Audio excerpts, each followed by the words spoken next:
Good morning. Um, I'm going to try not to get too preachy or get too caught up in my soapbox, but I am very passionate about this subject. I just saw a YouTube video. Now, I'm not going to name the person or the channel, but basically, it's a street preaching ministry, and a young lady approached the guy about, can Jesus heal mental illness? And Of course, Jesus can. He's God. He can do anything. I have a problem with the way that this guy presented the solution. It was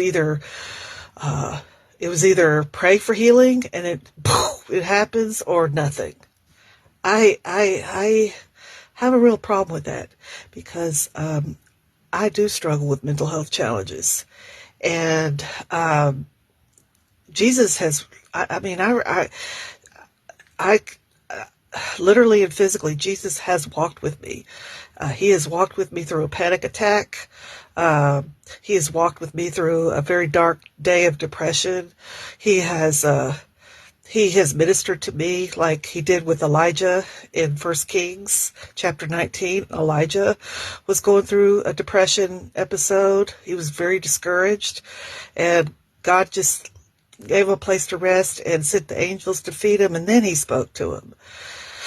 Um, so, so yes, you can love Jesus and go to therapy.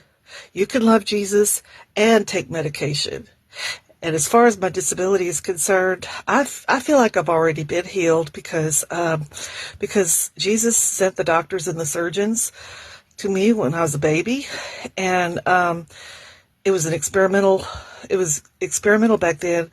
But if that option was not available, as it would have been had I been born 5 years earlier, I would be wearing glasses. I'd be totally blind. I wouldn't know what to do. I'd be living life in the dark. So, I've had people say, well, God's not healing you because God is, God wants to heal your sight completely, but, you don't have enough faith. I disagree with that.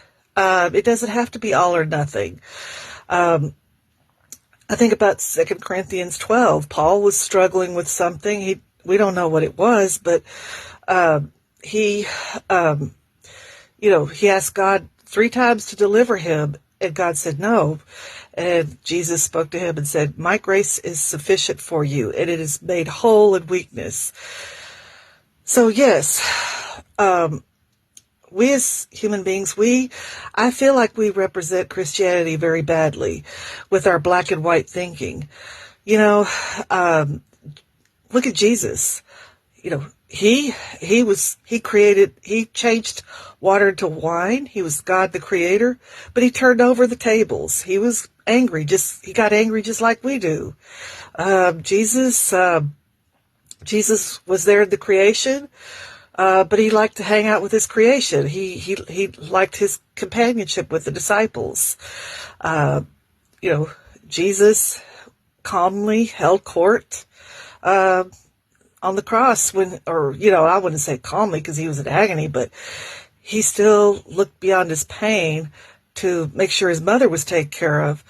Yet he yelled out, my God, why have you forsaken me? Well, Jesus, I believe, works in the and. He works in the constant tension. We have to train ourselves as believers to do the same. God is the God of yes and amen. Yes and amen. He works in the both and the and, not one or the other.